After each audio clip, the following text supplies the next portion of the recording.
students, today I want to show you how to put your practice email writing assessment into your ePortfolio. So go to your classwork tab, and on the left hand side you can scroll down and click on ePortfolios and click on your ePortfolio. So I am going to find Danny's. It's right at the top. And I can see that he's got his practice email right there. So before you put it away, make sure you read it and check it. So you click on it, and there it is. It might be easier for you to read in your email. And I'm going to go back so I know what it is. So this is going to go into my into my writing. So I put it into writing artifacts, and now it says move. Good. So now I click on inventory sheets and double click on that picture, and we're going to go into the writing at the bottom. So use that arrow key, click on writing.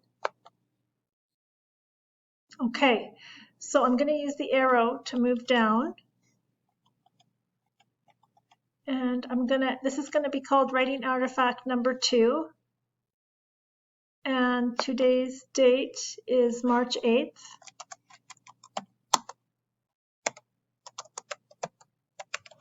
Okay, and the task was practice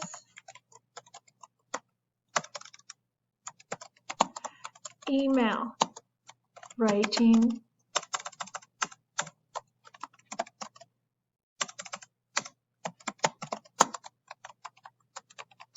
assessment. And the type of assessment, it was a skill using activity, so I check that box, and I'm going to arrow down. And this one was practice sharing information, so click on that. And for your score, you are going to give whatever mark that he gave to you.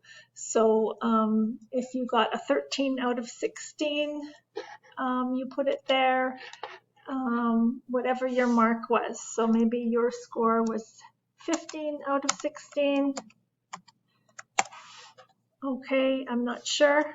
And then you go down, and if you got an 11 or more out of 16, you were successful.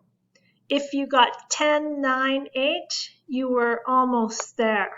Okay, so you click on the check mark that applies for your assessment, or for your practice assessment. So that is how you add your email writing assessment practice to your ePortfolio. Whoops, I see that I'm down. So it's going to be on sharing information. You're going to call it practice email writing assessment, skill using activity. Okay, so that is how you do the ePortfolio.